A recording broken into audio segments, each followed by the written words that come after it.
ఋషికొండకు మోక్షం ఎప్పుడు? ప్యాలెస్ వినియోగంపై అదే తర్జన భర్జన.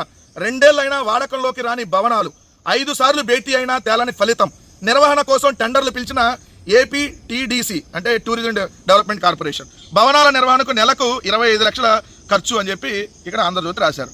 నిజంగా ఒక ప్రభుత్వ భవనాన్ని 2 సంవత్సరాలుగా వాడుకోవటం చేతగానటువంటి ఒక దద్దమ ప్రభుత్వం. సిగ్గుండాలి ఈ ప్రభుత్వానికి. నిజంగా అసలు మీరు ఏం మనుషులని అడుగుతా ఉన్నాయి ప్రభుత్వాన్ని. ఒరే, ఒక అద్భుతమైనటువంటి బిల్డింగ్ మీకు ఎప్పుడు కట్టడం చేత కాదు, కానీ ఒక అద్భుతమైనటువంటి బిల్డింగ్ జగన్మోహన్ రెడ్డి గారు ముఖ్యమంత్రిగా టూరిజం డిపార్ట్మెంట్ ఆధ్వర్యంలో ఒక బిల్డింగ్ నిర్మిస్తే అద్భుతంగా రిషికొండలో, దానికి మీరు ప్యాలెస్ అని పేరు పెట్టారు. ఓకే, మరి ఆ ప్యాలెస్ని ఎందుకు పాడు పెట్టారని అడుగుతా ఉన్నా.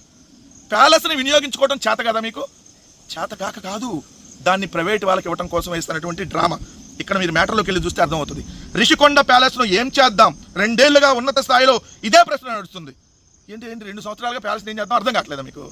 ఇక్కడ చూస్తే రిషికొండపై, విశాఖపట్నంలోని రిషికొండపై వైసీపీ ప్రభుత్వ హయాంలో 453 కోట్లతో పర్యాటక శాఖ ఆ ప్యాలెస్ నిర్మించింది. మీ దుంపల దగ్గర మొన్నటిదాకా ఇది జగన్ ప్యాలెస్ అన్నారు కదరా, ఇప్పుడు ఏంది పర్యాటక శాఖ నిర్మించిందని అంటున్నారు?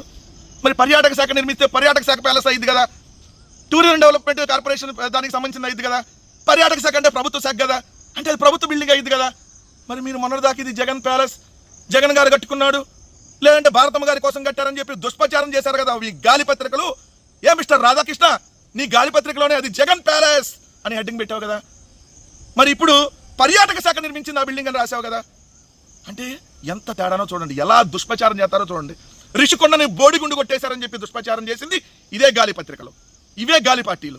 ఇప్పుడు అది పర్యాటక శాఖ ఆధ్వర్యంలో వైసీపీ ప్రభుత్వ హయాంలో నిర్మించారు అని చెప్పి రాశారు. రాసి పర్యాటక శాఖ మంత్రి రోజా 2024 ఫిబ్రవరి నెలలో ప్రారంభించారని కూడా రాశారు. మరి పర్యాటక శాఖ బిల్డింగ్లు అయితే జగన్ గారి బిల్డింగ్లు అని చెప్పి ఎలా దుష్ప్రచారం చేశారు? ఓ సిగ్గులేని ఈ గాలి పార్టీలను అడుగుతా ఉన్నా, రాసినటువంటి ఆ సిగ్గులేని పత్రికలు అడుగుతా ఉన్నా. మీరు ఆ రోజు కడుపుకి అన్నం తిని వార్త రాయలేదని ఒప్పుకున్నారు కదా. ఈరోజు రెండో అంశం వచ్చేటప్పటికి ప్రజాధనంతో నిర్మించిన ఈ ప్యాలెస్ను వినియోగంలోకి తేవాల్సిన బాధ్యత కూటమి ప్రభుత్వంపై పడింది. గత ఏడాది ఆగస్టులో ఉప ముఖ్యమంత్రి పవన్ కళ్యాణ్ వెళ్ళి అక్కడ షో చేసి వచ్చాడు, అది వేరే విధం అనుకోండి. నిర్వహణ కోసం ఏపీటీడీసీ కూడా టెండర్లు ఆహ్వానించింది.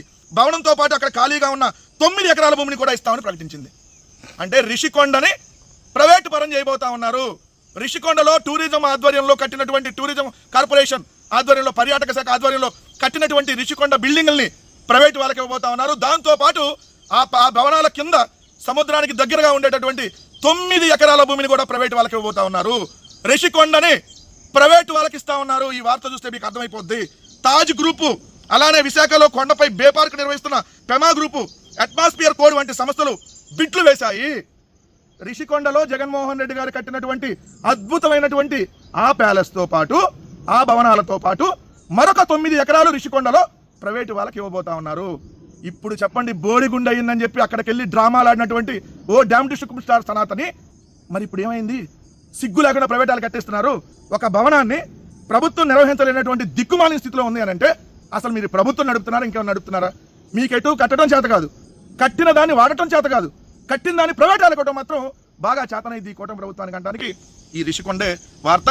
దయచేసి విశాఖ ప్రజలారా, రిషికొండని కూడా ప్రైవేట్ వాళ్ళకి ఇచ్చేస్తా ఉన్నారు. ఋషులు తపస్సు చేసిన కొండ కదా అది మనం చెప్పినప్పుడు, మరి ఋషులు తపస్సు చేసిన కొండని ప్రైవేట్ ఆడికి. మరిన్ని వీడియోల కోసం మన సిద్ధం స్టూడియోస్ ఛానల్ సబ్స్క్రైబ్ చేయండి. జై జగనన్న.